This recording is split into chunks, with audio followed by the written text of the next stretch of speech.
I just want to know, आपने कहा कि आपने छड़ी चलने के लिए इस्तेमाल किया. Did you have an opportunity to use it otherwise? I did not. I think मुझसे लोग थोड़ा सा डरते हैं, तो मैं छड़ी दिखा देती हूँ, उतने में थोड़े से सहम जाते हैं. Yeah, that was a wonderful presentation. However, it was very, very engaging and very, very informative, insightful. And we should have had a session for 2 hours instead of 1. I know. Sorry, George, I overshot. I'm so sorry. That's No, me. no, you should know that by now, that when you invite me, I always overshoot presentation. No. But so this is very, very, very good. In fact, we should have planned for a longer one. Anyway, Rashmi. Yeah, Rashmi, please go ahead. You'll need to unmute yourself. Hello, ma'am. Yes, Rashmi. Ma'am, as I told you before itself, that I'm a very big fan of your shows, and I really, the best thing about you is the way you introduce yourself, that, hi, I'm Nidhi and I'm blind. In fact, I started following that trend, and I introduce people saying that, hi, I'm Rashmi and I'm blind. So this is the best part about you, and I really love the session. I really loved it so much. And so I have 2 questions. First one is that you talked about the discrimination which usually women with disability faces. So even I faced a lot of things, and I sometimes feel that especially the older generations who are there, the senior citizens especially, they often they are too stubborn to understand. They don't even if you try to fight for yourself, or even if you try to make them aware that okay, हम भी ये सब कर सकते हैं, हमारे अंदर भी बहुत capabilities होती है, but they are still not ready to understand. So like, have you ever faced it, and if yes, then how did you tackle it? And then second is related to the people who are mentally retarded. People who are intellectually disabled, like those who are physically disabled, they can still fight for themselves. They if they have awareness about what goes on in their life, especially the women. So since I am a girl, so I am saying the perspective of women, so that's why. But even men do face a lot of don't worry, situations. Relax. Yeah, so intellectually disabled people, they don't know what is right for themselves. They don't know what they are facing, but they are even more vulnerable than those who are physically disabled. Yes. So how to tackle those, how can those people tackle with these things? Thank you so much, Rashmi. Should I just respond, if you guys don't mind, because I'll forget there are 2 questions now. Okay. So Rashmi, first of all, I think the older generation, as we say, we're trying to shift mindsets, right? They also have a difficult mindset around disability. And since you brought up older generations, that's why I'm saying older generations, I feel like a lot of people have problematic mindsets, right? It's as much as it will be a work around disability, it will be that much work around gender as well. It will be challenging. It will have to be taken slow. If I have faced something like that, I am little, that's why I said I introduced myself also, as I think I should add the line, I'm Nidhi Goel, I'm blind and I'm loud. And believe me, loudness has nothing to do with being blind. But it's also interesting because I was 11, right? And I remember I loved wrestling. So my favorite pastime was playing WWF with my male cousins, because none of my female cousins would play WWF, right? So I was like, bhaiya, chalo, main aapko box karungi, not knowing that actually they were much stronger, much older and much stronger. But I would push my entire, like, pure mehnat se, I would like fight with them. When I was doing this at a cousin's gathering, and one of my aunts turned around and told my mother very loudly, probably almost chiding her for having a daughter like this. And I was not blind, I was just a girl, 11 years old. And she told my mother saying, if your daughter behaves like this and she's so loud and she's so aggressive, she's going to have a problem with her mother-in-law. And I didn't even know I was challenging patriarchy or any of these concepts, right? I was just like this loudmouth kid. And I just turned around and I said, Auntie, please don't worry, yaar. if this comes up as an issue with my mother-in-law, I will handle and she will handle. My mother doesn't have to come in between. And she was aghast, right? And she's a much older aunt with a very conservative idea. But you either sensitize them slowly or you just have knee-jerk reactions. I think that's what I want to tell you. But it does take a while. And at some point, they may not understand. But what we need to understand is that we cannot attach our self-worth to their understanding. If they don't change beyond a point, what are you going to do? If they say you're not capable, but we have to start believing that we are capable. We can't start believing what they say. That's important. Now, the second question about persons with intellectual disabilities, it's really all of us. We have to all work together. So when we say we want an accessible environment, maybe each of us have this responsibility. Like we tell the non-disabled folks to have responsibility towards us, right? We say the onus should not always be on blind people to make everything accessible. Similarly, the onus should not always be on each disability to make the world a better place for them, right? First of all. Second, it's a myth that people with intellectual disabilities cannot understand. They have a different way of connecting with the world. Intellectual disability is a wide group in of itself. Developmental disability is another group. So we're talking about a lot of functionality within that. So the sweeping statement of people with intellectual disabilities cannot understand, they can't comprehend, they can't fight for themselves is a very incorrect statement. So it's not to chide you, but also to bring to our attention that we all need to learn. Maybe go and talk to one person who lives with an intellectual disabilities. Maybe interact with one more family. Like we want others to make the world inclusive for us. Each person with each disability wants the same. So the onus is equally on us to think of, okay, will wheelchair users be able to access this? What happens to my deaf friends when they're here?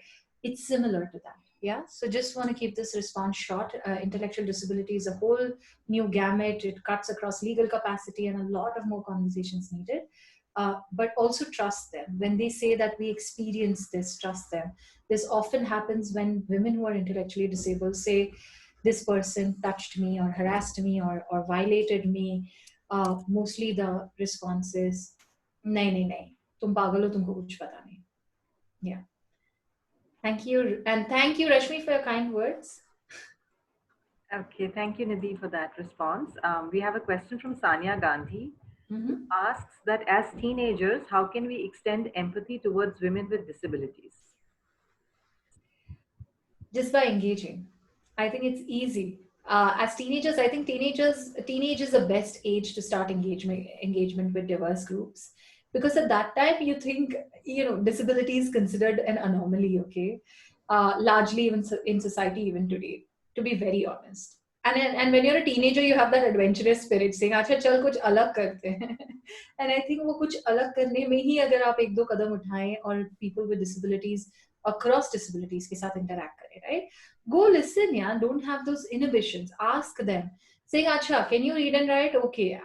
Often than not, in that age, when you ask such a question, people will still respond and be like, "Look at my cool screen reader." You have to. A sighted person has to put a lamp on and read their book and fall asleep with the book falling on their face. I can just fall asleep with like NVIDIA or Jaws singing a lullaby to me, right? They will probably bring it in such a way where the quote unquote normal and not normal divide that has been created will get collapsed. Thank you for asking that question. Thanks. Next question is from Shantan. Shantan, you can please unmute yourself and ask your question. Okay. Good evening, everybody. I am audible? Yes, Shantan. Yes. Okay. May I speak to Hindi with you, ma'am? Please. Yeah, बिल्कुल. Okay. मेरा ये पूछना है, those who are women with disability, I am a school teacher.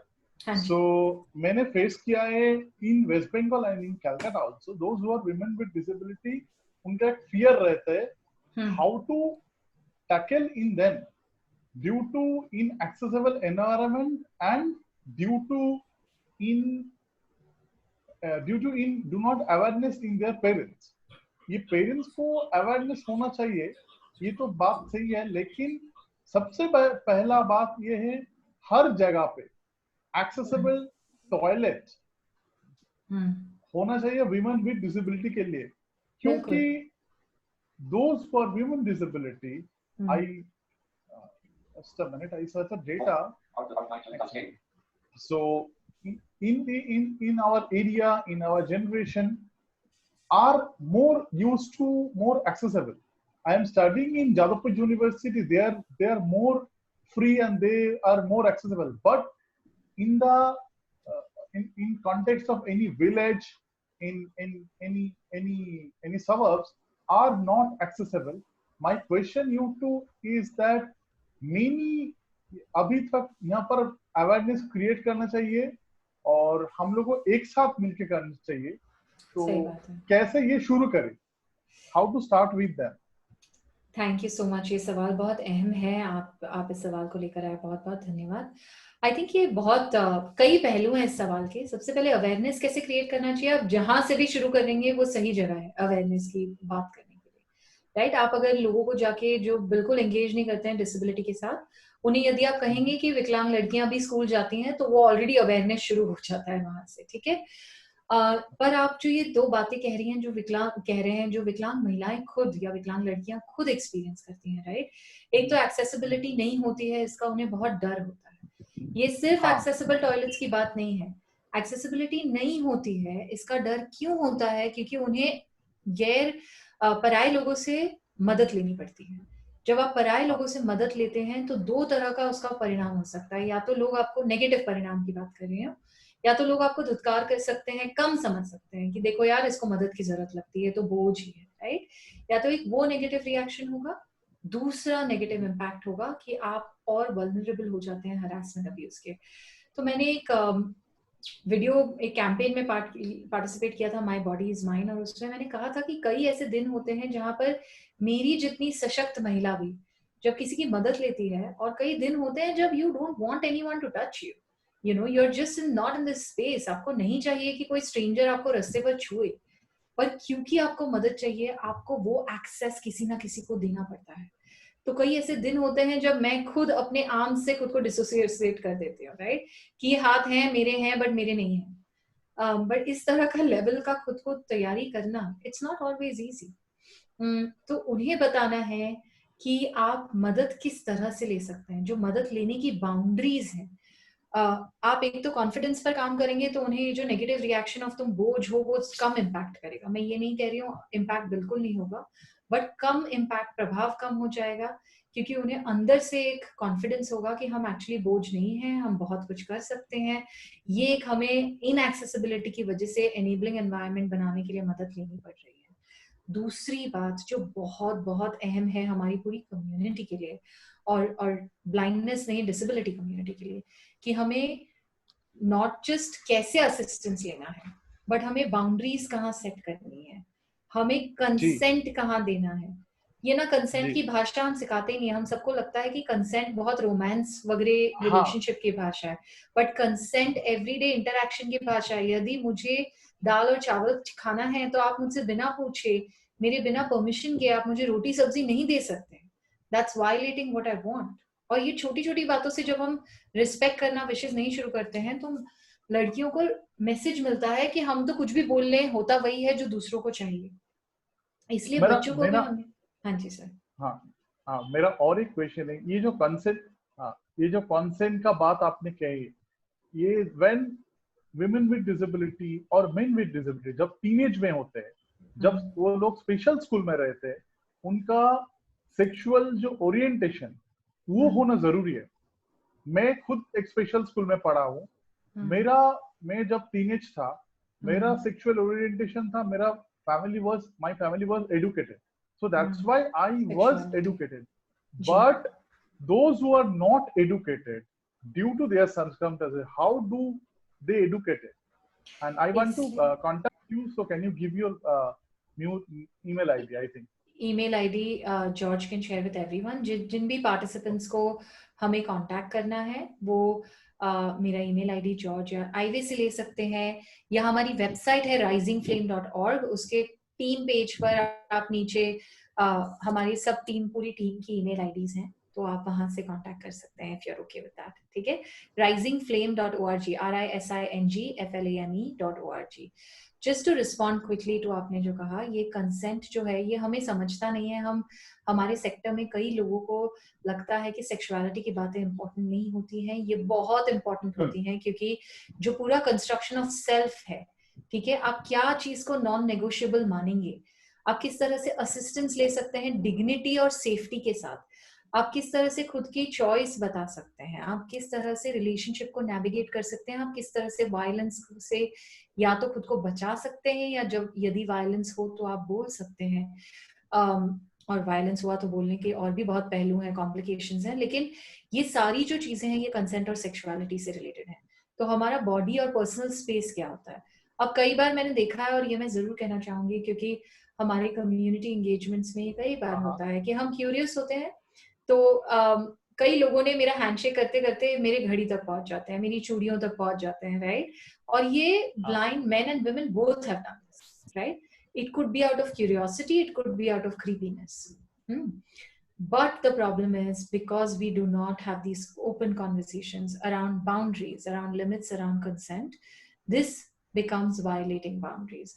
और इस तरह की जब हम conversation properly करें तो महिला को confidence आएगा, या पुरुषों को भी confidence आएगा, और समझ आएगी दोनों सारी जेंडर्स को. एक्चुअली हमें ये कॉन्वर्सेशन करना बहुत जरूरी है, क्योंकि ये you know not only have to set your own boundaries, you have to respect the others boundaries. ये नहीं होता है कि मैंने मेरा बता दिया लेकिन तुम्हें कैसे भी छू सकता हूँ. इट्स नॉट, इट्स बिकॉज मैं तो ब्लाइंड हूँ, या मुझे तो मदद चाहिए तो मैं कभी भी मांग सकता हूँ कहीं भी, you know, I can touch you anywhere. That doesn't work, right. So this give and take of boundaries and consent and sexuality is a conversation that we definitely want to have. Thank you for the question. It was really important to establish this. Thanks. Prateek, we'll come to you next. You can unmute yourself and ask your question.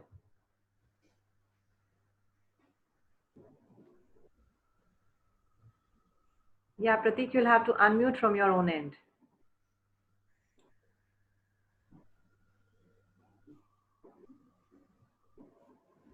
Hello. Yes, Prateek, you're audible. Yeah, am I audible? Hi. Yes. Hi. Okay. Hi, Shruti ma'am. Hi, Nidhi ma'am. First of all, thank you so much for such a wonderful presentation. My question is with regards to one of my experiences in my first job. But first, I would like to give you a little background of myself. I have done Masters in Media and Communication Studies from Pune University. Right. And I was working as a content writer in one of the ad agencies. Right. So, and the agency owner, she was paying me a staggering salary of 2,000 rupees in my first job for first month. And one day I came to know that she offered me the job, or she gave me the job, because she wanted to do something good for the society, and she wanted to do something good for someone. And I left the job immediately the moment I came to know. So I would like to know how was your experience with journalism at the initial stage? Now I'm preparing for NET, that's another part, but that's what I have experienced in the private sector, in the media industry, in many companies, in different companies. So how was your experience, if I may? Thank you for asking that question, because Yes. I don't think it's only the media industry. I think we're the good deed for the day for everyone, right? Right. My friend, who's also a very, I don't know if I can quote him. I can quote him, he won't mind. So Ketan Kothari, a very good friend of mine, who's also George knows and a lot of people know. He always cracks this joke saying, why don't you invite me for dinner? You know, your good deed for the day will be done. Because, and we have these dark humor jokes amongst all of us as friends, right? But it's essentially because everybody thinks they are the charity thing that they could do. Right? It's very interesting that a cutthroat media agency wanted to do charity. That surprises me more than they wanted to do charity to you, right? If you wanted to do charity, that surprises me even more, which is not what corporates do at many levels, right? In job spaces, which is not what many people do. But many also do it. So I'm not dismissing your experience at all. You know, you're hired in various sectors because of that. And if you're hired also, and you'll hear from our friends who go through the government quota into government jobs, they are treated as charity cases. They're not given computers, they're not given screen readers. They're sitting in banks doing nothing. And then it ends up being their fault and they are treated as burdens by the colleagues, right? Absolutely. So it's like a complicated, massive discrimination that happens against them. No enabling environment, no reasonable accommodation, plus the added guilt and burden, and you have to sit there 8 hours doing nothing, which is so problematic when you're productive, when you're a proactive person.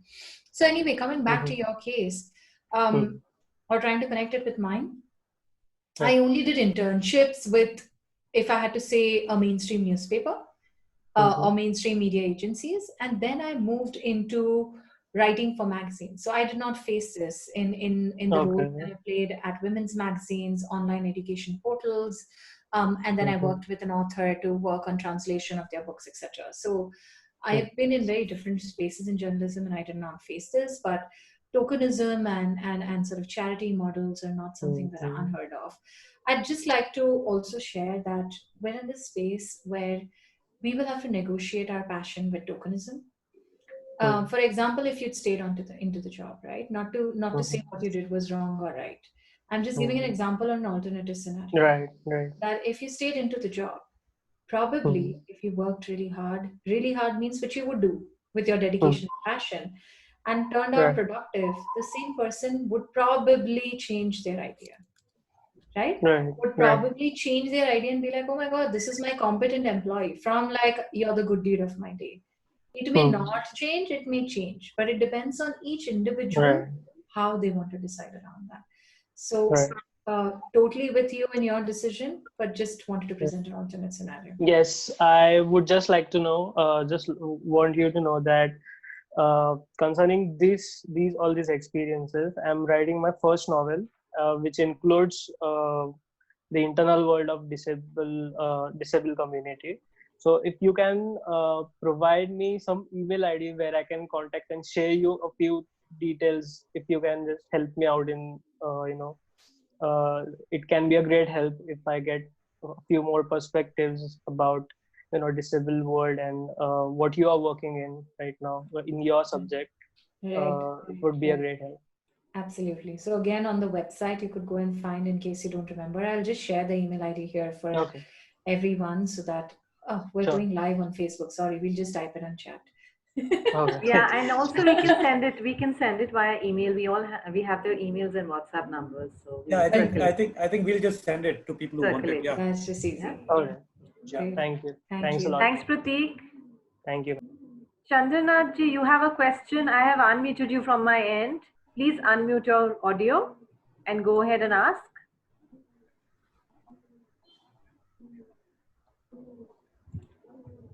Have we lost him? No, he's here. Yeah, Chandranath, you have a question, please ask. Okay, in the meantime, we can go to Babita. Babita, you have to unmute yourself and ask your question. Hi, Babita. Babita, you're not audible. You need to speak up a little. Unmute nahi kiya Asha. No, she unmuted and muted again. Babita, you're on mute again. Please unmute your audio and ask your question. Do you want to give her the prompt again, Shruti? The same thing was happening with me in the beginning. The unmute. Yeah. She's unmuted now. Ah, great. Thank you. Yes, Babita, please ask your question. Babita, तुम्हारी आवाज बहुत धीमी आ रही है, सुनाई नहीं दे रहा बिल्कुल कुछ भी.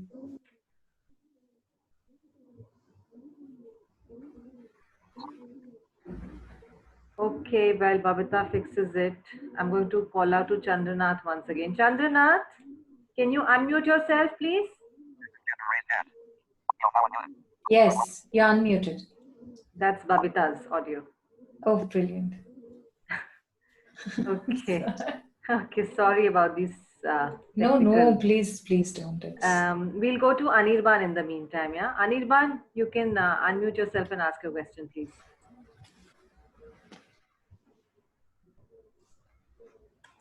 Yes. Well, am I audible? Yes. Yes, sir. Of course, yes.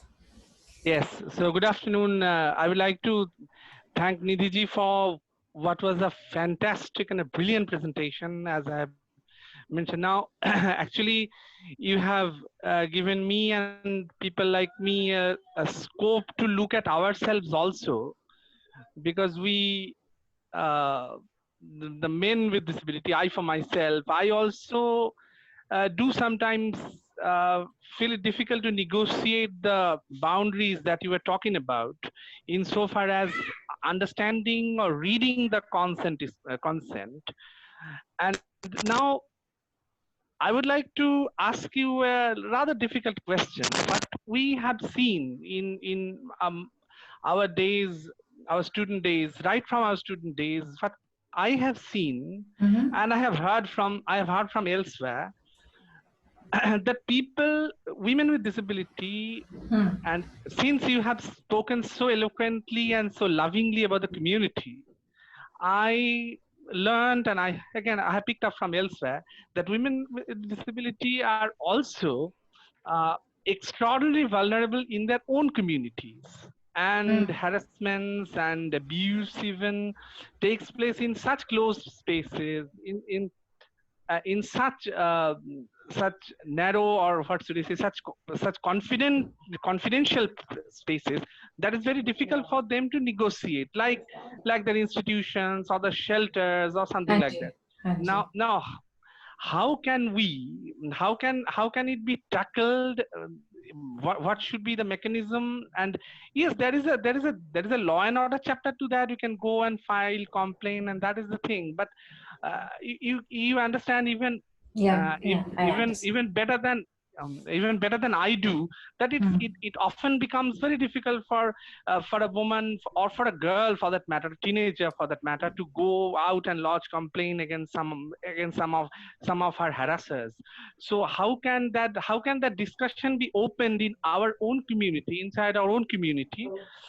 That is one question. And secondly, what is your experience after the enactment of the criminal law amendment of 2013? Has the real situation vis-a-vis implementation of those legislations, has that really changed the way sexual harassment cases are being dealt with in this country? Right. These are the two questions that I wanted to ask. Thank you so much. That was exactly the segment that I'd missed. It was almost like you read my mind. Thank you so much. So, thank you, pleasure. So I want to start with the second bit of the criminal law amendments. So in 2013, there were amendments to the criminal law around sexual violence that women face. And this was the first time for women with disabilities where reasonable accommodations, where their specific needs were considered. Now we'll all feel, as a disabled community, we'll feel like it was common sense, right? The things that they introduced as provisions, saying if there's a blind girl, she can identify the abuser by any other method other than visual identification. Of course, I will have to identify if I'm a blind girl by any other method, but of course it was written down in the law, and that was great. It was also provided that women who need other support, right? So like sign language interpreters, special educators for women with intellectual disabilities or psychosocial disabilities. So this kind of support people need to be there present throughout. So right from filing the complaint to the court proceedings to the whole access to justice routine. And we saw that it was very difficult, the implementation, and this is the Human Rights Watch report again, which I co-authored. It was a research report published in 2018, so about 2 years ago. And it evaluated many cases around women with disabilities and the barriers that they face in accessing justice.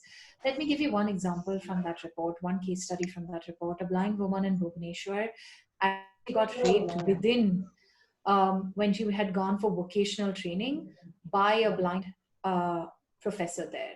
Now, when I give such an example, everybody immediately would shrink, right? People also get very defensive about the community. When you say there is a community, and when you say there's a harasser or an abuser or a perpetrator within the community, it's not a comment on the community itself. We also need to remember that it's not a comment on the community. We are a community like everybody else. You know, there are close-knit traditional communities. There are good people, there are bad people. There are good people who could be abusers. There are bad people who could never be abusers, but who could be very discriminatory, very patriarchal, etc., etc. And good and bad is subjective, right? So I think this has been, so that case in Bhubaneswar, which we documented, the girl still went to file a complaint because she was raped. our country also has a very interesting understanding, and this is all of country, this is not the disabled community. All of the country, you know, unless the woman is raped, they are like, acha thoda to chua na, usme kya jata hai, abhi thoda chup baith jao, right? We have degrees to which violence can be accepted. And trust me, as a disabled woman before, as a non-disabled woman, just as a woman today, I don't know how many women I speak to, I've not seen a single woman who's never been harassed in her entire life. If you live in Mumbai or in Delhi, being whistled at, being butt pinched, being, you know, felt up on your breasts, all of this is so common. But there are degrees. There are degrees to which we understand as violence. So anyway, coming back to this Bhubaneswar case, she went and she complained. She wanted to file a rape complaint in the police station. And the police dismissed it, saying that you're blind, he's blind, there must be a romantic involvement. Right? There are many such barriers. There are many cases where women with disabilities are not believed when they go and file a complaint. The whole legal system, very sadly, is still full of barriers, but also very inaccessible and very judgmental of disabled people. In such a scenario, and you know, sexual violence is also, or sexual harassment is also a, क्या India में इज्जत की बात आ जाती है ना, औरत की इज्जत की बात आ जाती है. So it's a big taboo. बहुत कम औरतें बोलना चाहती हैं. प्लस और प्रेशर रहता है उन पे कि आप बात मत करिए क्योंकि ये तुम्हारी इज्जत पे आएगा. और आप हमेशा देखते हैं, you'll see very often when a woman speaks up, questions are raised on her rather than the others, right? Questions are first raised on her. Questions like, why do you think that person abused you? And this is very interesting because in our community, as a community, we are either seen as asexual or hypersexual, depending on which disability you live with. You know, anyway, as a disabled woman, you're seen as not equally attractive. So first, when you say that I was harassed, you're like, well, why would that person harass you? You're old, you're disabled, you're young, you're this, you're that. With every attribute of the woman, there's a question. Why didn't you speak up earlier? Why are you speaking up now? If it's a little touch, what's the problem? If it's intense rape, then you must have provoked him. There are many questions. So it's not easy for the women to speak up. So criminal law amendment has a lot of gaps and we really need to work towards that. But I think that as a community, what we could do, because we're right now talking within the community, we need to sensitize each other. We need to set our non-negotiables, right? What happens when within the community we see, and like all other communities, all of us, in many, if you look at Dalit communities, and I had a Dalit speaker as a co-panelist once, and she was sharing this openly, and that's why I bring this community. If you bring communities from the Northeast, other marginalized communities, you'll find harassers and abusers everywhere because we are people, right? And people are diverse. And they're very often, and you look at child sex abuse also, right? Across India, across the world. There are people who are in positions of powers. There are people who are considered as some very angelic people, very good people, very famous people. I think all of us can just look at the Me Too movement and see how many famous people were named, from judges to journalists to television actors to film people who we all look up to and be like, oh, this person's amazing. How can this person be a harasser? I think having that little more openness within the community to say, who's the harasser? Having a little more trust on the woman who's reporting. Having a little less judgment around sexual harassment. Being a little more conscious about consent is important. It's not, a woman is not being pricey if she's trying to say this is not consent. Having fewer labels that, oh, but this woman is very famous. Huh? She has chakkars everywhere. She dated 4 people I know. So hence she cannot be harassed. She must have done something. Reducing these labels, just reflecting more, I think will give us the space to have within communities and even outside to support our women with disabilities. Now, you know, it's a very common conversation where immediately men with disabilities are like, why do you think we don't get harassed? Men in general, the levels of harassment or the percentage are far lower than what women in general face. And when you're a disabled woman, there are global studies. I'm not saying this out of the air, right? There are national studies, there are global studies which will tell you that you're ranging between 2 to 4 times more likely to be abused than non-disabled women and disabled men. And let us today, let us try to say that these are non-negotiables. So would you work, or would you be extremely pally with a person who discriminates, who treats other blind people really badly, right? It's up to you. Is it going to be a non-negotiable for you? Similarly, women with disabilities often ask, what's going to be the non-negotiable? Are you going to work with or talk to or be friends with a person who's constantly harassing somebody else, who's into sexual harassment, but otherwise is very intelligent, high performing, etc., etc.? And these were the questions asked overall, in general. So, you know, we talk about only our community, but just the last sentence and I'll wrap up here.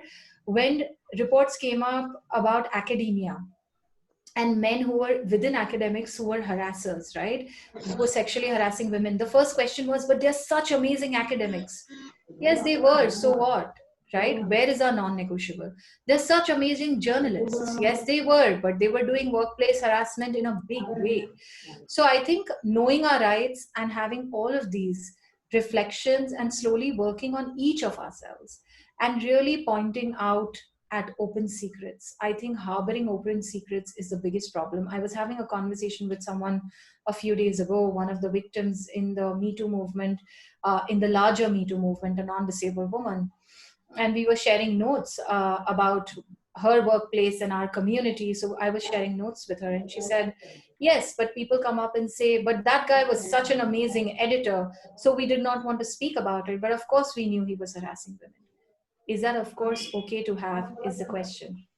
Yeah, I hope that answers. This is actually a subject for another entire session, and Rising Flame will soon, launch a big project on sexual harassment, sexual violence and freedom around that, on gender and disability. So it won't be this month, but very soon. Thanks, Nidhi. Oh. I believe we have Chandranath Saha. Yes. May I ask question? Yes, Chandranath. Yes, okay. I have one question and one just comment, and I like to listen to your reaction. My question is there any guideline, like Vishakha guideline, to protect the persons with disability, the girls with, women with disability? This is my first question. And my comment is that due to the lack of sex education, I believe these sorts of things happen. And is there any arrangement to impart sex education to the women with disability? Absolutely. Thank you for both those questions, right? I think we need to impart sexuality education, so I won't only call it sex education, sexuality education to all people with disabilities. So not just women with disabilities, right? Everybody. When we have to understand I also that. Hanji. So wo jo hai, at Point of View, I was running these trainings, and they're coming out with a toolkit and more trainings around that, right? In a different way. So I think it would be great to just write to me, drop in an email. Whoever wants workshops around sexuality education, we always did these workshops in collaborations with organizations, with institutes, with educational, so institutes means vocational institutes, educational institutes, schools, so on and so forth. So that's one. I can connect you. I still work as a consultant with Point of View, and I can connect you there and we can see what models can evolve. We also at Rising Flame, we started a series on consent, gender disability and consent, right? Which was called Na Mein Na Hai. And we purposely took a Bollywood saying because often Bollywood influences all of us, and usme kaha jata hai ki ladki ki na mein haan hoti hai. And so we deliberately called it Na Mein Na Hai for us to understand what consent means. And it has, again, the whole gamut of gender disability, what bodily autonomy means, what space means, boundaries mean, etc., etc. So, you can reach out to me and we can see what kind of workshop works. In this current time, if online workshops are good, we're happy to take that forward. And really, we'll come up with the whole sexual harassment project. We're still working on what that would entail, etc. So watch out for that. send us just your email IDs so that we can add you to the Rising Flame mailers so you can get regular updates on what we're doing and you can keep reaching out to us. And around the policies and guidelines, there are absolutely, so when we say there are guidelines for women, they all apply to women with disabilities. The Sexual Harassment Protection of the Sexual Harassment Act at Workplace, right? Prevention of Sexual Harassment at Workplace Act applies to women with disabilities. The Domestic Violence Act applies to women with disabilities. You know, we don't have sensitive like people, judicial officers who would not consider that. That's another thing. And those come under the access to justice barriers, but all women related laws include all women, including women with disabilities. Nidhi, just a question here. Hanji. You know, we talked about sexual education, sex education, and see it as a kind of a tool to kind of reduce sexual harassment. But a lot of it also happens because of flawed personalities, right? Absolutely. So I don't want to. Thank you, George, for bringing that up. So I'm not saying sexuality education will reduce sexual harassment. What it will give us is a tool to understanding ourselves, our boundaries, our consent, so better, right? It helps us battle some of the stigma that we internalize as people with disabilities, as women with disabilities. It'll help us work on ourselves, right? It doesn't mean, and I'll tell you that within the communities, women who faced harassment from within our disability community have been so many and so strong. If I tell you today here, which I've not told in a public forum, that I was harassed by people within the community, right? And I remember this clear this incident when I was a panel speaker and I was in the middle of my talk, and this man who lives with a disability, just instead of just saying time up or tapping on my hand or something, decided to, yeah, I mean, anyway, I don't want to get into explicit details, but the idea is that we feel like strong women don't get harassed, who know about sexuality don't get harassed. That's a myth. But I feel like sexuality education and particularly conversations around consent and boundaries will help many women, will empower many women, and will sensitize and bring awareness within youth with disabilities or people with disabilities to understand these concepts better. So some people who are unknowingly doing it or are probably fence sitters may come on this side and say, okay, we didn't fully understand either the impact or the rights or the legal framework. They may get scared and come on this side. They may get sensitized and come on this side. But there are some people, you know, harassment is a lot about power. Please understand that harassment and discrimination are a lot about power. It's not so much about anything else. If you read literature on child sex abuse, it is fully about power. You know, the grooming happens in a power structure. Discrimination is set in power. Harassment against women is set in power. So the personalities that develop out of power or out of any other flawed understanding, as George says, are really going to exist. But we as a community will become, जो कहते हैं ना कि हम और सतर्क हो जाएंगे, हम और open हो जाएंगे इन conversations को accept करने के लिए. Or at least, you know, हमेशा onus, we always say that the onus of creating an inclusive world should not be just on people with disabilities. I'm sure all of you will agree to this. कि हर हमेशा हम क्यों ये आवाज उठाते रहें, लड़ाई करते रहें. Similarly, to create a safe, inclusive environment and world, the onus should not always be on women. So if we see someone harassing women, we as a community should be empowered to say, okay, you know, women are probably not able to speak up because of various circumstances, but we will speak up. We are allies. We will speak up and we'll say, listen, this is not okay. You don't get invited to the next conference if you do this. You know, you don't get to work with us or work, but we also tell all our people who engage with you very openly that this person has these issues and these are not okay with us, right? So something around that. But sexuality education and consent trainings are absolutely important for the community.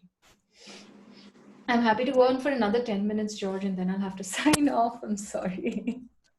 Okay. Any more questions? No, Shruti? once again, this is Chandranath. You talked about the sexual harassment within the community. In fact, in general cases, what we have experienced also is that the girls are raped even within the family, in the extended family also. Child sex abuse and domestic violence. Domestic violence comprises sexual violence also. Violence is physical, physical, verbal, sexual, emotional, everything, right? So that's why I gave those couple of examples. And that's when the believability, why I kept relating domestic and community, because these are all closed spaces, right? That's when we find it more difficult to believe or action on. Even in families, if it's the uncle and it's the loving uncle who has really supported so many other children, everybody will be against this woman saying, but yaar ye to itne अच्छे हैं, ये कैसे तुम अब क्यों बोल रही हो? और तुम्हारे बचपन में अगर ये अंकल ने किया था तो तुम अब क्यों बोल रही हो? Right? And things like that. Yes. Okay, we'll just take two last questions. One from Jagdish Chandra. Please go ahead. Thank you, Nidhi, for such a wonderful presentation. So nice to hear you as usual. I don't really have a question, just a very quick comment. I know running short of time. The first question that Rashmi had raised about intellectually disabled, I find this is something, a very common stereotype, which all of us suffer from. I mean, when I think that it's only a so-called able-bodied, not really a so-called able-bodied person would be looking at a disabled person with some sort of prejudice. We all within our community, I mean, if we identify ourselves as a cross disability community, there's so much of a stereotype. A deaf blind person would think, I think it's better to be deaf than being blind. I can at least put up with deafness, but I don't think I can put up with being blind. Similarly, a blind person would think the same way. I can put up with blindness, but I think it's better to be blind rather than being on a wheelchair or on a correct. Being a deaf. And similarly, so we have this paternalistic attitude that who can speak for whom and who cannot speak for whom. I mean, and I find it very much a colonial mentality, tracing back to what can be attributed to, what's described as white man's burden theory. That's a civilized white man who has the burden to civilize the rest of the uncivilized non-white man. Absolutely. And so, this idea that intellectually disabled people cannot speak, there's nothing about you, Rashmi. I'm just talking about a stereotype. And we all have this kind of a paternalistic attitude. And this is how I think most marginalized communities have been deprived of speaking for themselves, because it was often taken for granted that they cannot speak for themselves. So somebody has to file a PIL for them. Right. That's a small comment. So thank you, Jagdish. If we come from a space of allyship that we want to collaborate with them and file for them, it's great. But so just to respond to you or add to what you said, there's a hierarchy within the disability community. Let's call a spade, right? There is a strong hierarchy where we feel like some disabilities are, and where do these hierarchies stem from? To sort of bring it in this whole discourse of quote unquote normal. We also want to say that wherever we see that the functionality is the closest to normal, right? That's what we put, that kind of disability we put up in the hierarchy. And even if we live with those disabilities, we're like, yeah, we're better off because we're closer to normal, right? We can speak, we can walk, we can think, but what about the poor other thing, right? So this othering and hierarchy both are there, along with what Jagdish explained as patronizing, as colonial attitudes, etc. So I think that's why I kept saying that reflecting amongst ourselves, listening to others. As much as we want to be heard, we also need to listen to others, right? And understand their realities, and understand when they say, that, when I was responding to the first question, I said, if an intellectually disabled woman says she has this experience, believe her. We have to have that thing to believe people. And I want to say this within our whole cross disability community as well. Nothing about us without us should remain our mantra throughout, not just when it's about us, right? So when it's about blind individuals, we shouldn't get up and say nothing about us without us. The wheelchair users should not get up and say nothing about us without us when it matters to them. I think nothing about us without us when we want to talk about deaf people. Where are the deaf people in the room? Nothing about us without us. So when we want to draft a policy and say it's cross disability, it's not like me and a friend who uses a wheelchair can sit and draft this whole policy on behalf of the whole community. That's why we engage in consultative processes. That's why we say that inclusion begins at home. And for us here, inclusion begins very much within the community.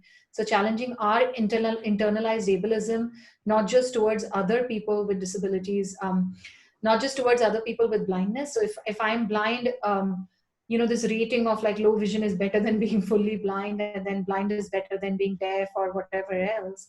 These are all hierarchies, ableist hierarchies that I've created. I mean, I've not created, I've just given an example as I've created. Yeah, so let's have the last question of the day. I mean, I'm trying to unmute Babita. I thought I'll take it from her, but Babita, can you unmute yourself? We can give it a last shot. Yeah. Am I audible? Hello? Yes, we can finally hear you, Babita. Okay, Nidhi ma'am, I was really missing you, you know. I know. I think I am blessed by IWay for having this day. Ma'am, yes, ma'am. Ma'am, my question was, as you said, we can like have a partner from non-disabled community for marriage, because they can also take care of us better than person with disability. So, ma'am, I'm not saying this. I was sharing mindsets that are there in the workshop. Lack of perception of mutual caring. So sometimes I feel they may or may not believe that we also can take care of them. And secondly, if they don't perceive it, we can also care them. The monopoly will be resulted. So I don't know. Can you clear my understanding? Okay. So first of all, I'm not saying that you should be with a non-disabled partner. I was just sharing how the framing is within workshops, right? And what I was trying to emphasize why, because we are disabled, why is the conversation around our choice of partners rotating around or revolving around disability? Why shouldn't we say, oh, I would want a man because I'm heterosexual. I want a man who's not a creep. Why don't I say that? Why don't I say I want a man who's, who understands my humor and can appreciate it, right? Why can't I have those choices? I mean, I have those choices, and I'm not going to get into the list of the kind of man I want on IWay encounters. But the idea is that why don't, as young people with disabilities, we come from this space? And I can just give a quick example of I was counseling, or I was doing like a counseling cum training for a matrimonial gathering of people with disabilities, which was organized in Mumbai many years ago. And I was bringing these same ideas there, saying that why do you want to get into this space of which disability you want to choose, get into which partner you want to choose, right? Don't reduce a person to their disability.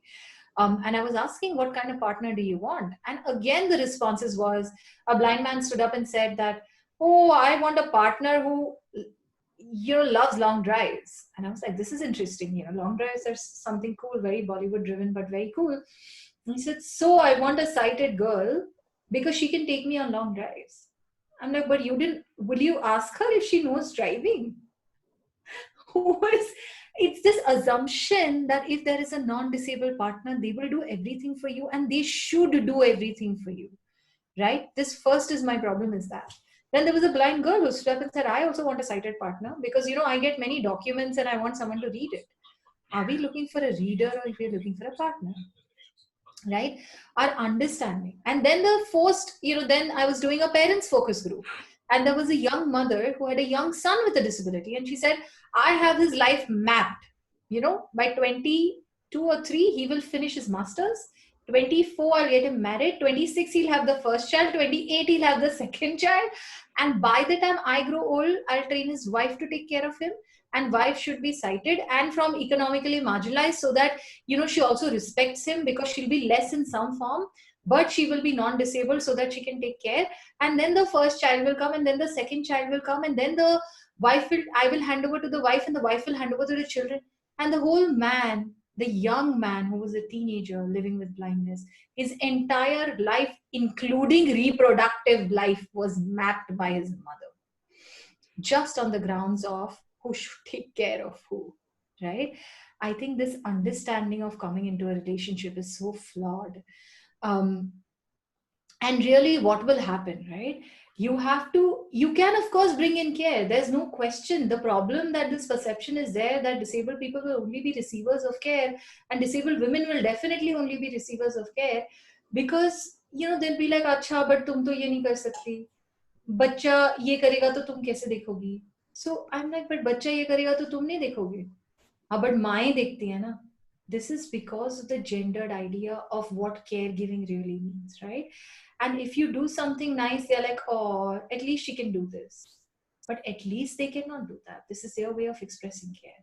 So I really feel that we need to come out of these very shackled ideas of what partner works in terms of disability, because essentially what we're doing is we are rating disability.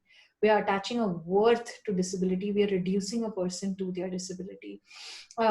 People ask me saying, you must be not cooking because you're blind. I'm like, there are cooking competitions for blind. You know that which was that? Australia's blind chef had won, if I'm not wrong. No, American. US. American blind chef had won. So I'm just like, it's nothing to do with I'm blind. I'm a foodie. I enjoy eating more than cooking, period. I would really like a man who can cook for me. I would love that, but that's nothing to do with my blindness. That's to do with my love for food. That's to do with my love for cuisines. It would just be that I'm very clumsy in the kitchen. But is it really necessarily because I'm blind, right? I'm not saying I'm clumsy in the kitchen. You'll have to have a meal with me for which you'll have to be my friend and I'll have to invite you over. That's another story. I just want to tell all young and old people, I don't want to be ageist about relationships and romance.